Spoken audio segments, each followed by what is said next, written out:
João, capítulo 2, vamos ler do versículo 1 até o versículo 11. Aqui é um primeiro milagre que Jesus Cristo ele realizou em seu ministério. João, capítulo 2, versículo 1 até o versículo 11.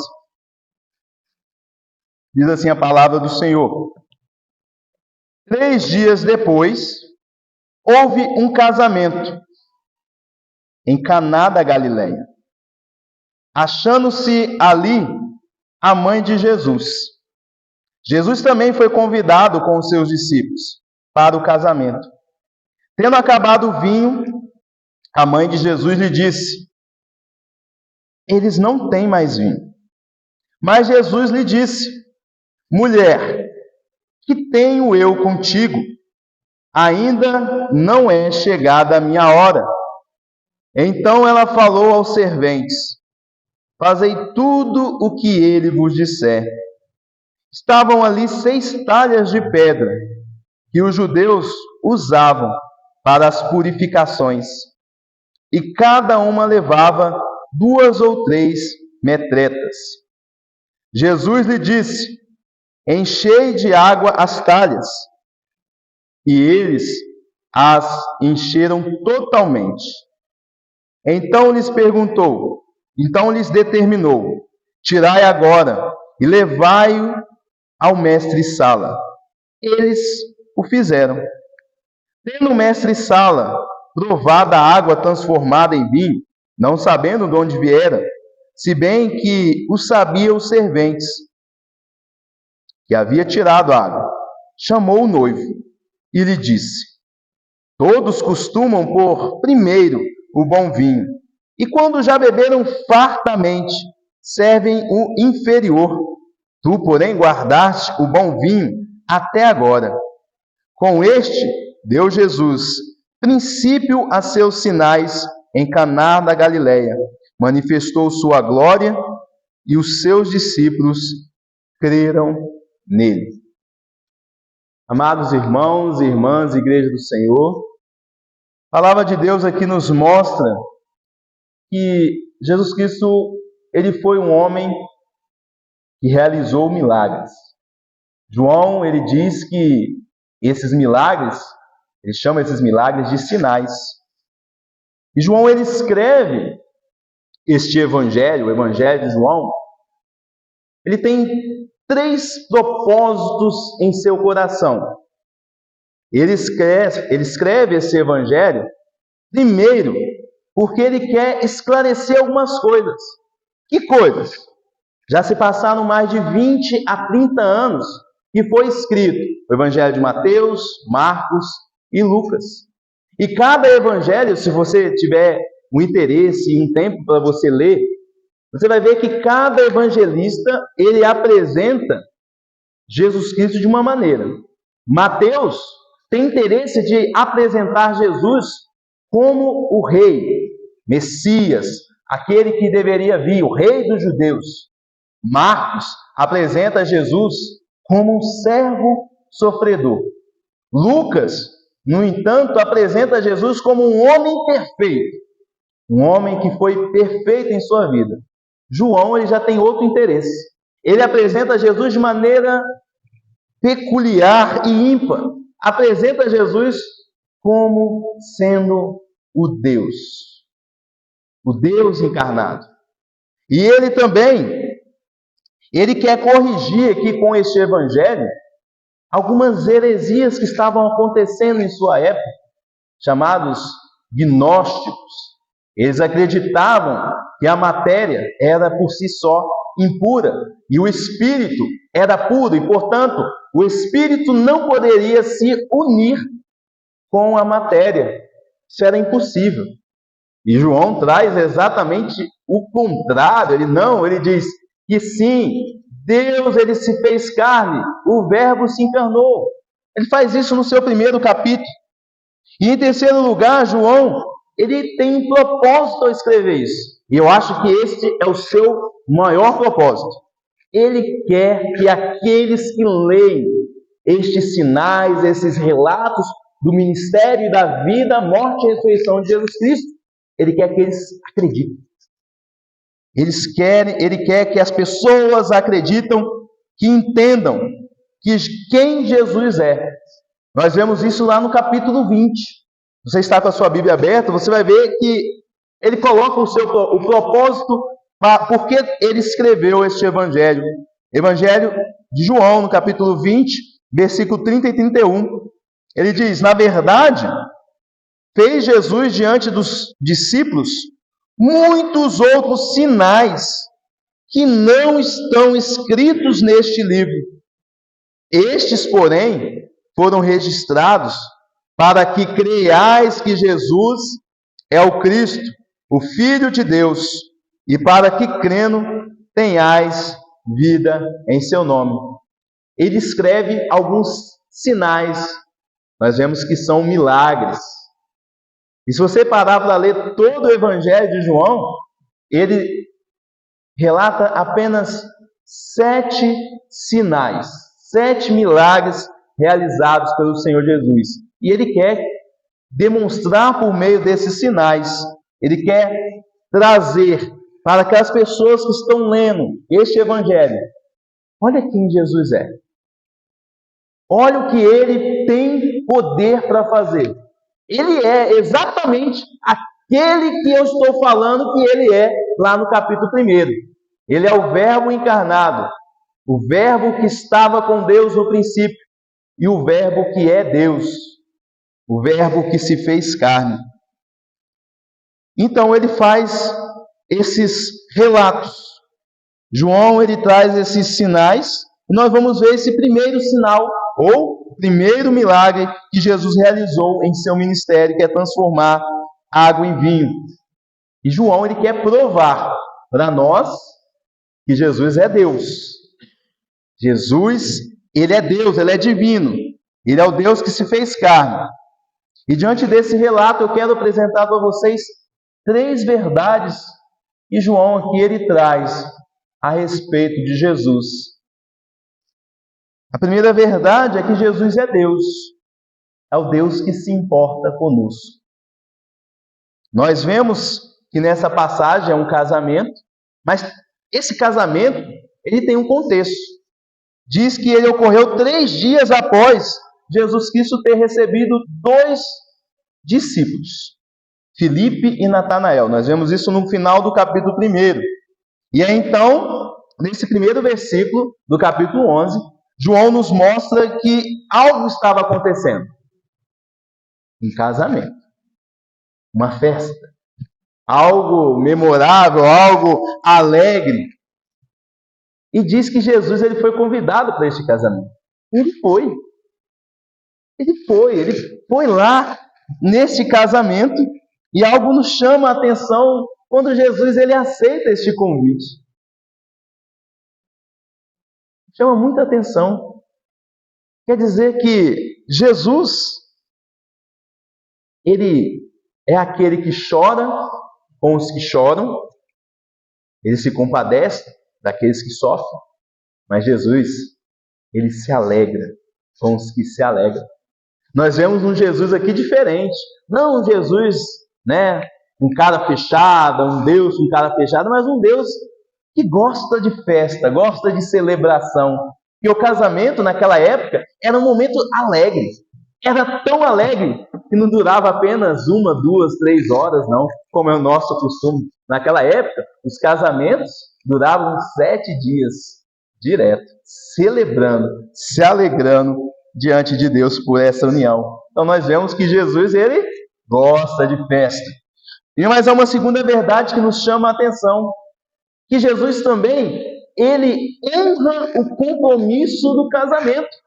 Ou seja, ele gosta, ele abençoa aquele casal que decide se casar e que decide estabelecer esta união. Ele abençoa e concorda com este compromisso. Nós vemos que também Jesus, a Bíblia fala que Jesus ele é o grande noivo e que a igreja é sua noiva e que um dia haverá a união do noivo com a noiva. Quando ele retornar para buscar a sua igreja, a sua noiva amada. Mas voltando aqui ao texto, meus irmãos, nós vemos que diante daquele casamento surgiu então um conflito. Na verdade, dois conflitos. O primeiro conflito é a falta de vinho. O vinho aqui simbolizava a alegria, o vinho simbolizava esta festa, esta celebração. E aí, essa festa que dura 7 dias, não sabemos em qual dia que estava. Só sei que ela estava a ponto de terminar. O vinho acabou. Mas há um segundo conflito, que Jesus afirma que aquele momento não é da hora dele se manifestar. O vinho acabou, então Maria, sua mãe, vai até ele. E ela quer uma ajuda. Ela quer que ele ajude os noivos, ajude as pessoas, os convidados, de alguma maneira. Pode ser que Maria, aqui, ela esteja esperando um milagre. Ela está esperando um milagre. Como nós podemos deduzir isso? Porque antes do nascimento de Jesus, todos sabem da história, um anjo apareceu para Maria. E ele disse para ela, né? Salve, agraciada! Você é muito agraciada, muito abençoada por Deus. E você vai receber um favor maravilhoso de Deus Pai. No seu ventre será concebido o Filho do Altíssimo.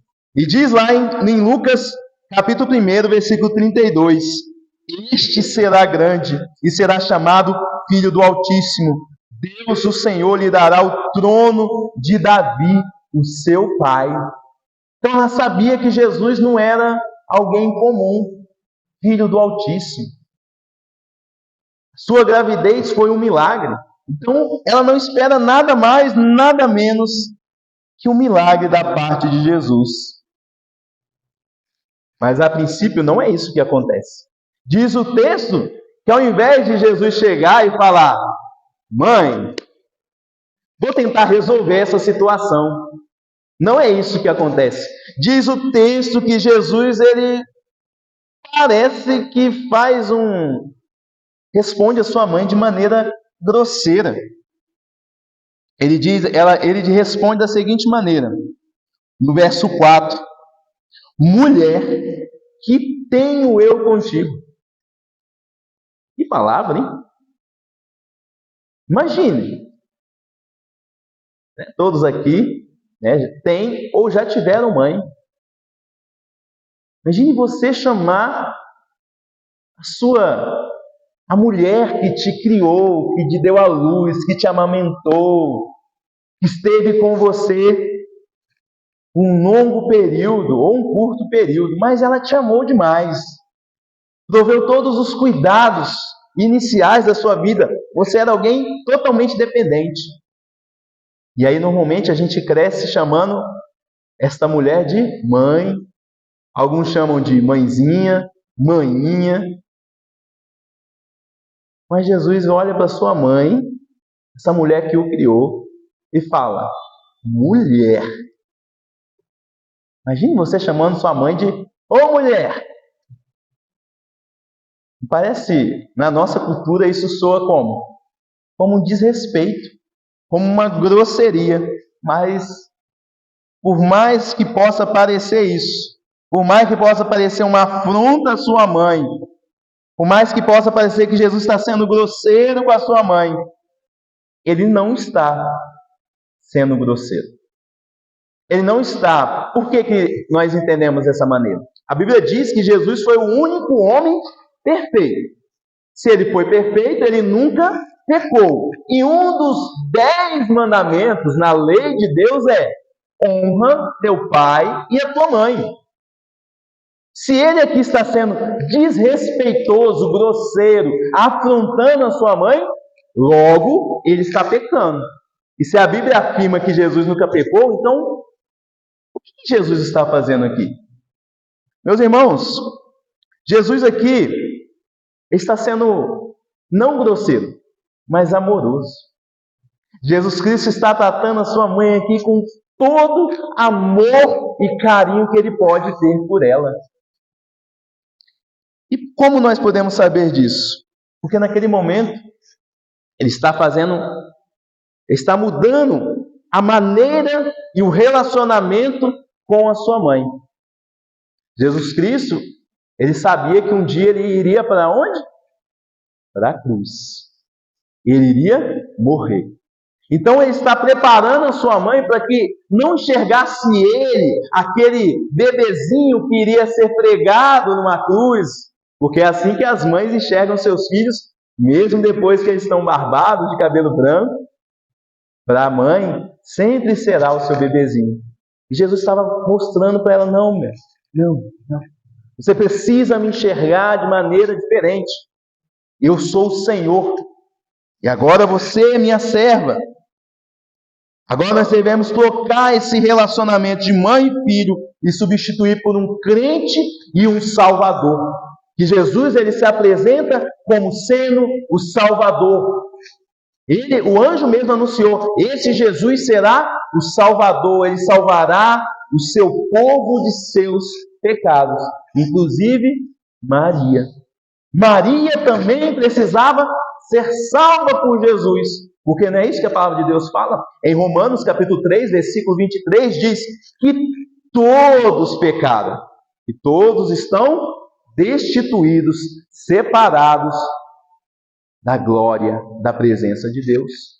Então, se todos pecaram, inclusive Maria também pecou, e também foi separada de Deus, e precisava também de salvação, e precisava também ser, ali naquele momento, de um Salvador. Mas Jesus continua na sua resposta.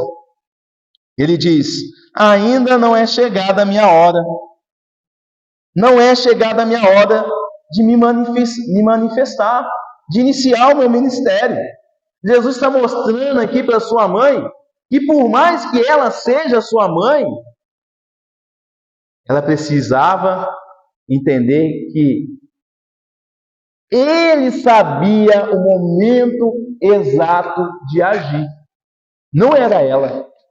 E normalmente é assim, né? Que acontece. A mãe, ela meio que direciona os filhos como ele deve agir. Age dessa maneira, dá certos tipos de conselhos.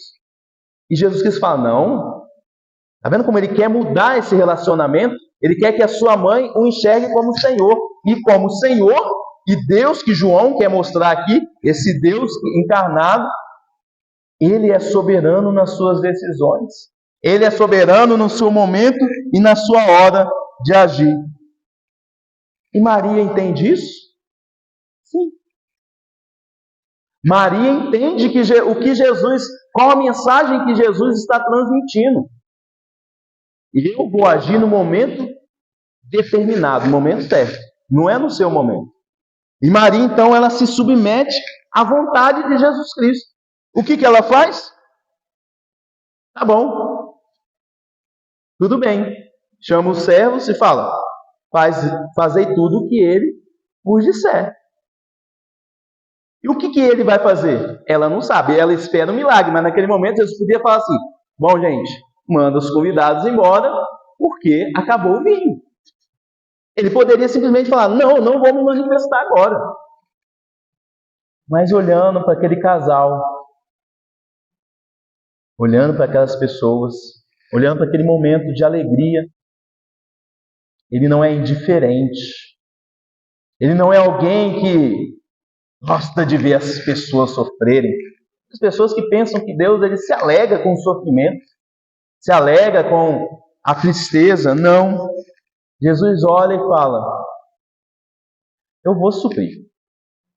Essa necessidade eu vou suprir. Eu vou prover algo para esta festa. E meus irmãos, até aqui, ao ponto dessa mensagem, nós vemos que existem esses dois conflitos que aconteceu ali nesse texto, eles acontecem na nossa vida. O primeiro é necessidades. Naquele momento, naquela festa, naquele momento alegre, surgiu uma necessidade, não tem mais vinho. O que acontece na minha vida e na sua vida? Todos nós passamos por necessidades. Todos nós que vivemos em um mundo imperfeito. A Bíblia chama esse mundo de mundo caído. Um mundo que foi amaldiçoado por Deus por causa de Adão. Adão desobedeceu a Deus e agora o mundo é do jeito que é. Nós temos o quê? Fome, tragédias, tempestades, maremotos, temos doenças, enfermidades, mortes. Tudo isso neste mundo. E acontece um monte de coisa na nossa vida. Há também uma segunda situação que aconteceu aqui com aquelas pessoas. Nós também não sabemos muito bem esperar o tempo de Deus para as coisas. Nós não sabemos. Você já viu uma criança? Bom, vocês testemunharam algumas. Minhas filhas. Minhas filhas, elas querem, não sei se os filhos de vocês são assim, mas querem as coisas no tempo delas. A menorzinha, então, não dá uma mamadeira para ela não, para você ver. Não dá uma mamar dela para você ver o que ela faz. Uma gritaria, eu quero. Nem sabe falar, mas grita que é uma beleza. Não sabe esperar. A gente pode falar, calma, espera. E assim vai. E muda. Depois que vira adolescente, Elisnar, muda? Não.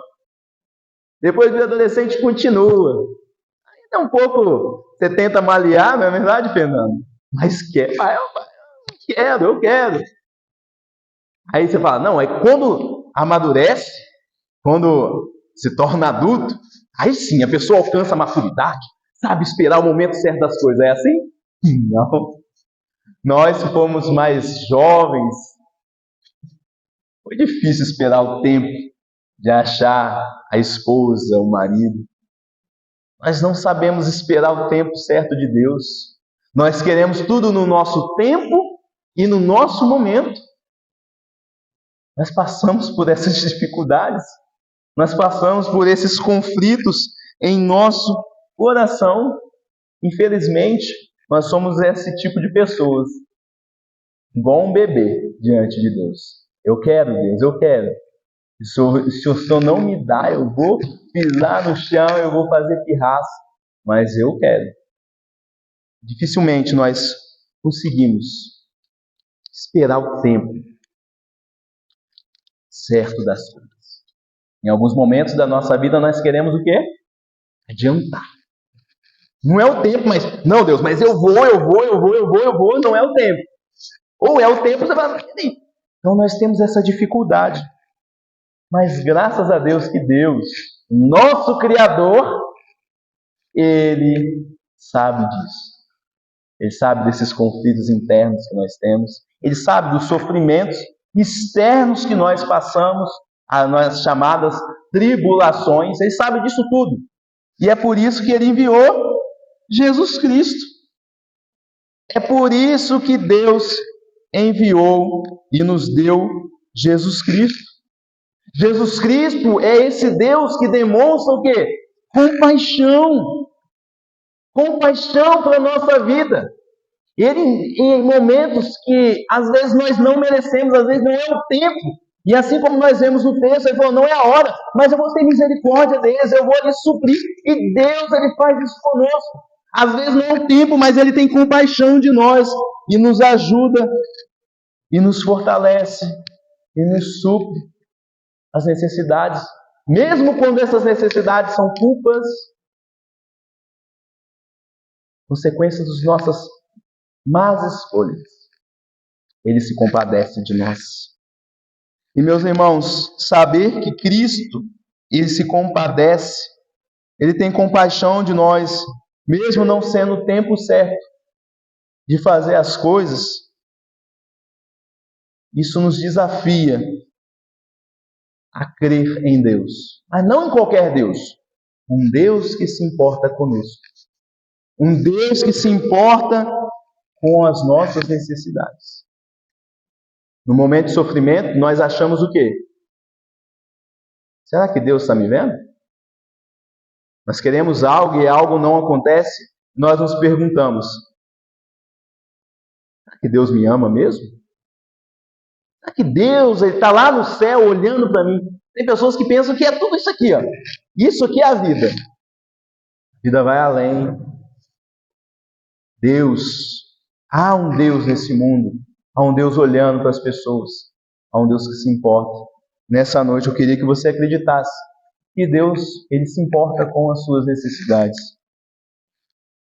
E eu queria que você cresça que este Jesus, que transformou água em vinho, que curou os cegos e paralíticos, que multiplicou pães e peixes, queria que você acreditasse nesta noite que Ele tem poder suficiente para suprir qualquer das suas necessidades, seja elas materiais, sejam elas emocionais e principalmente espirituais. Mas esse texto também nos invoca, meus irmãos, a confiar e confiar de todo o coração que Deus tem o tempo certo para as coisas. Esse texto nos mostra que é muito importante aprendermos e desenvolvermos a nossa paciência. E não somente paciência, não uma espera passiva aí, não, uma paciência, uma espera ativa. Você espera confiando, você espera crendo, você espera orando, você espera buscando, você espera trabalhando. Espera ativa. É aquilo que o salmista Davi, ele disse no Salmo 40, o primeiro salmo que nós lemos: esperei confiantemente pelo Senhor, e Ele se inclinou para mim quando eu clamei por socorro.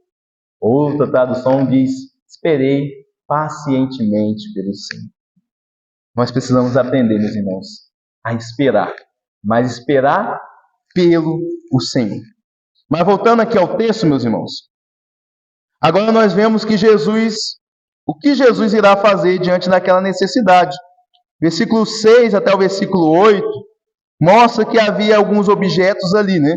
Algumas talhas de pedras, ou seja, jarras enormes usadas ali para alguns atos de purificação, e cada jarra daquela poderia ter a capacidade de suportar até 100 litros d'água. Haviam 7, né? Haviam 6 jarras de pedra, então 6 vezes 100, né? Então dá 600 litros de água. Jesus dá uma ordem para aqueles servos no versículo 7, para que eles encham totalmente aquelas talhas, aquelas jarras. Hoje a água chega na sua casa com muita pressão, não é verdade? Você enche aqueles que têm caixa d'água, mas nós sabemos que tem uma caixa d'água principal, e o que tem ali naquela caixa d'água é uma bomba. Ela puxa, ela suga a água e chega com uma pressão maravilhosa na sua casa. Mas eu creio que muitos aqui, ou alguns, já passaram por ter que buscar água em poços. Sabem a dificuldade, o trabalho que é você jogar o balde e puxar, joga de novo e puxa e leva para o lado, leva para o outro, para tomar um banho, para fazer uma comida, para lavar uma roupa. É muito difícil. E aqueles servos fizeram. Jesus mandou encher 700 litros d'água. E eles encheram. E aí então o versículo 8 diz: e eles determinou: agora tirai agora e levai ao mestre-sala. E diz o texto: eles o fizeram. Eles o fizeram. Esses servos, eles nos ensinam uma grande lição neste momento, a lição da obediência. Obediência na palavra de Deus. Meus irmãos, obediência significa seguir as instruções de Jesus Cristo, até mesmo quando nós não entendemos os seus propósitos, não entendemos o processo e não entendemos o resultado no que vai dar. Mas essa palavra nos mostra que aqueles servos, eles não questionaram. Tiveram um trabalho árduo, obedeceram às instruções e às ordens de Jesus. sem nenhum momento, não entenderam o que ia acontecer. Bom, a gente vai servir água agora? Deve ser. Eles não questionaram em nenhum momento. Assim, meus irmãos, nós podemos aprender com esses servos. Nós devemos ter fé no que a Bíblia diz. Que a palavra de Deus diz. A Bíblia, ela se autoafirma como palavra de Deus. Como nossa única regra de fé e prática. Nós devemos acreditar e confiar nessa palavra. E não somente confiar e acreditar. A Bíblia fala que acreditar é ter fé. E ter fé não é algo somente intelectual. Tiago vai dizer que esta fé ela vem acompanhada de obras. Fala que a fé sem obras, ela é morta. Ou seja, não basta eu dizer, Tiago diz, você acredita em um Deus? Que existe um Deus só? Faz bem. Porque até mesmo os demônios acreditam em Jesus. Os demônios acreditam em Deus. E diz, Tiago, que os demônios acreditam e tremem de medo. Então, fé na Bíblia não é simplesmente falar que acredita. Fé na Bíblia é quando você confessa, conforme nós vimos aqui os irmãos, confessarem. Mas essa confissão veio acompanhada de o quê? De uma atitude. Porque eles confessaram aqui na frente, publicamente, aquilo que eles confessaram para mim no privado. Eles confessaram diante das pessoas. Eles falaram, eu acredito em Jesus Cristo. E Jesus Cristo falou, aquele que me negar, eu negarei diante do Pai, mas aquele que me confessar, eu confessarei diante do Pai. É como se um pai de família, visse seu filho o tratando com respeito dentro de casa, o honrando dentro de casa, mas quando o filho fosse do portão para fora, quando as pessoas perguntassem, você é filho de quem? Não tem pai, não. Eu não tenho pai. Não, aquele homem lá não é meu pai, não. Confessar Jesus Cristo como seu único e suficiente Salvador é você confessá-lo diante das pessoas. Confessar diante das pessoas. É exatamente isso que nós vemos. Aquelas pessoas tiveram fé nas instruções de Jesus, mesmo sem entender. E nós também devemos ter fé, mesmo que não entendamos o momento. Mesmo que não compreendamos todas as coisas que a palavra de Deus fala.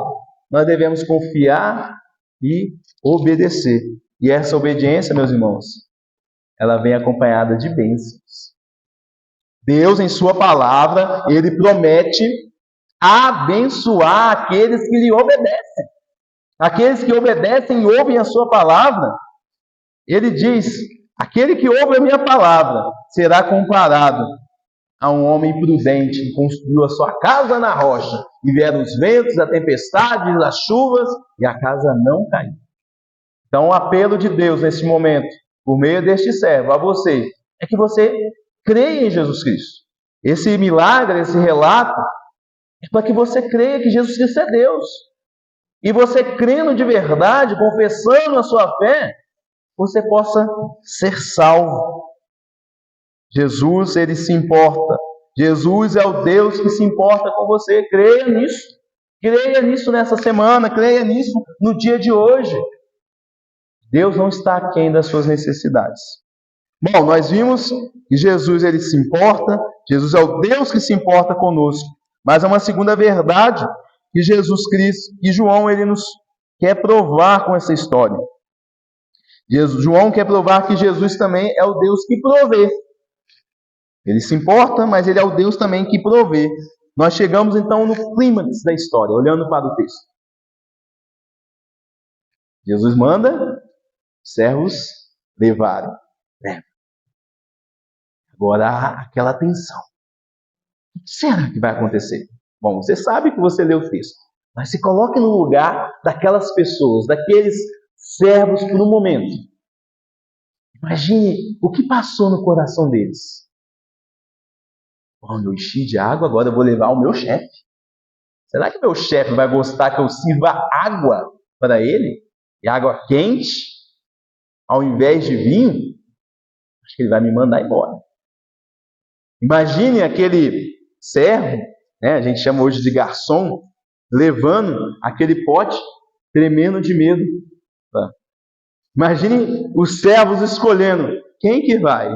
Aí o outro, não, eu não vou, porque eu sou mais velho aqui, eu sou quase o mestre de sala, e eu não vou. Ah, vai o novato. E aí o novato vai tremendo de medo, levando água. Ele deveria servir vinho, mas ele chega levando água, ele sabe das consequências. Agora imagine os discípulos de Jesus Cristo ali. Eles estavam, eles foram convidados para a festa, eles viram todo o processo, acabou o vinho. Imagine Jesus, os discípulos olhando assim, curioso. Rapaz, será?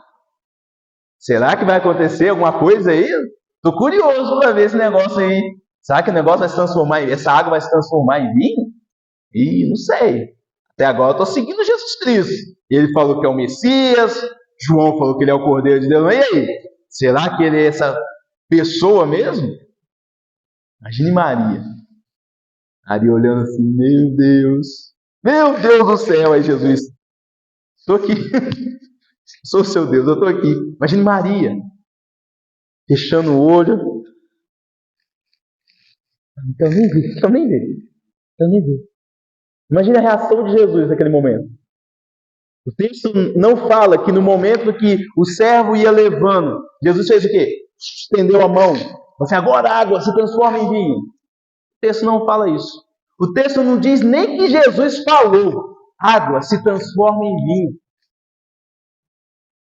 O texto mostra que a água se transformou em vinho pela simples vontade de Jesus. Ele não fala, ele não estende a mão. Ele simplesmente exerce a sua vontade. Ele quer que a água se transforme em vinho e a água se transformou em vinho. Porque ele é Deus. O Deus que provê. E aquele momento então acontece. Jesus não estende as suas mãos, ele faz esse milagre.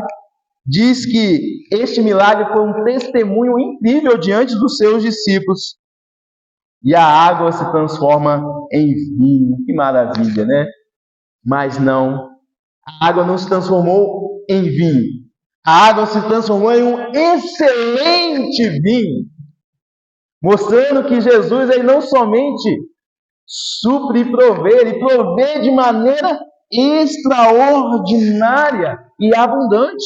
E diz o texto que esta foi a reação do mestre Sala. Quando ele chegou, ele não sabia que aquela água tinha se transformado em vinho.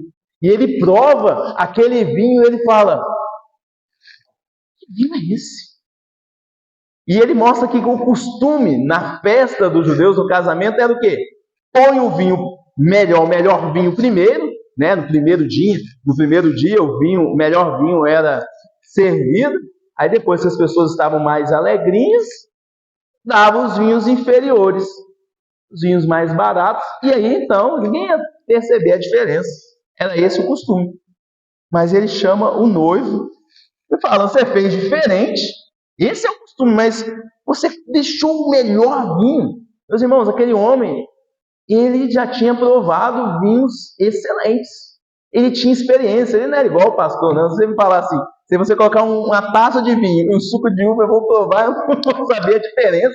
Se é da Aurora, se é, não sei nem qual marca que é, se está aguado, eu não sei a diferença. Mas aquele homem, ele era experiente. E isso mostra, meus irmãos, que o milagre que Jesus realizou não foi um simples milagre, mas foi um milagre extraordinário. Um certo pastor, ele disse assim, a respeito deste milagre.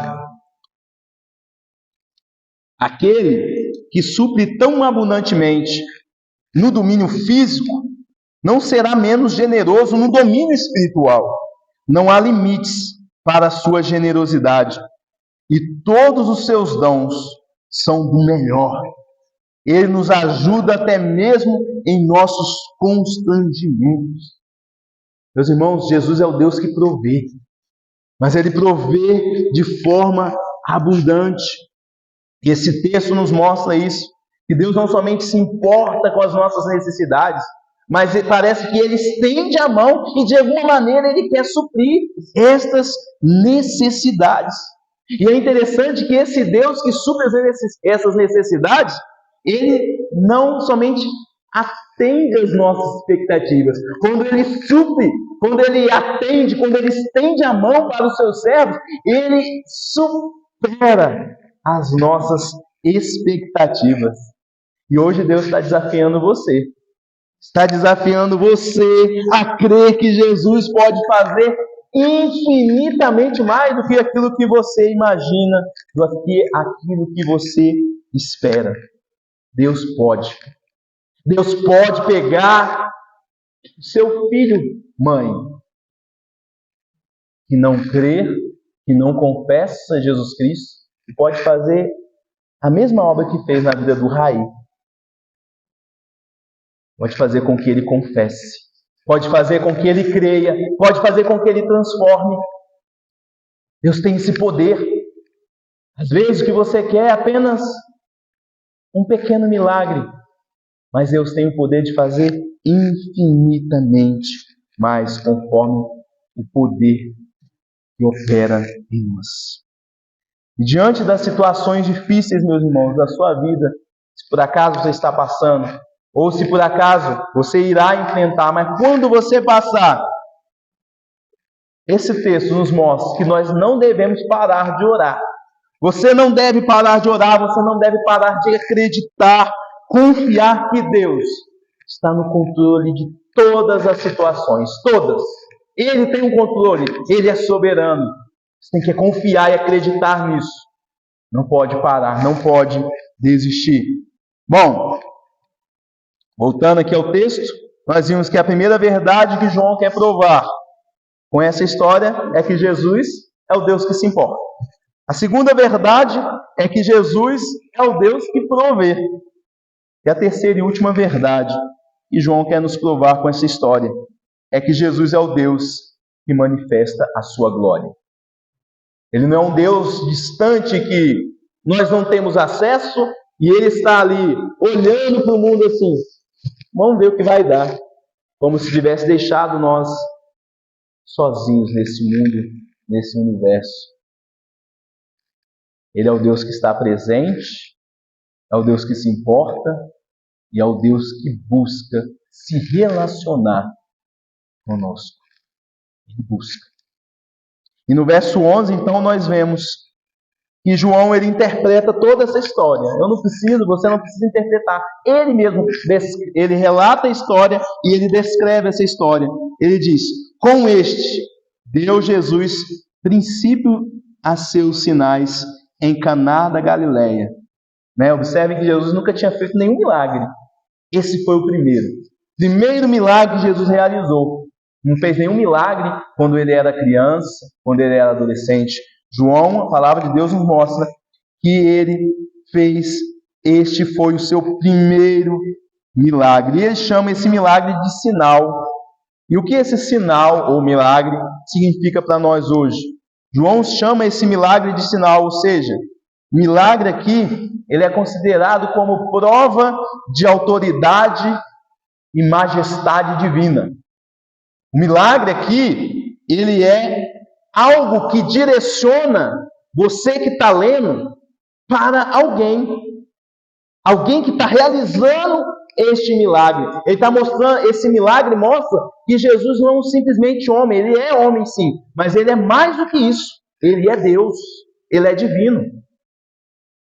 Ele consegue transformar a matéria em outra coisa. Uma coisa superior e excelente. Simplesmente com o poder da sua vontade. E João mostra aqui e fala, esse é um sinal. E você que já dirigiu sabe o que significa sinal. Sinal é quando você está dirigindo e de repente você vê longe aquela placa. Quebra-mola. Opa! A placa é o quebra-mola? Não. A placa aponta para algo. Exatamente como este sinal, este milagre. Ele não é o milagre em si. Ele não está aqui mostrando, olha como Jesus, como esse milagre, é como se eu estivesse apontando o dedo. Olha para Jesus, você olhasse para o meu dedo e falasse assim, nossa, que dedo bonito. Não, estou apontando para Jesus. Esse sinal está apontando para a autoridade de Jesus. Tudo o restante, tudo na história, João está mostrando. Tudo isso é pano de fundo. Tudo isso não importa. Nós não sabemos quem é o noivo, quem é a noiva, se são parentes ou não de Jesus Cristo, se são parentes dos discípulos, mas não, simplesmente nós não sabemos. João não faz questão de entrar nesses detalhes. O que ele quer nos mostrar e o que ele quer destacar aqui é a história de Cristo. Tudo mais é sombra. E ele fala que esse milagre alcançou o seu propósito.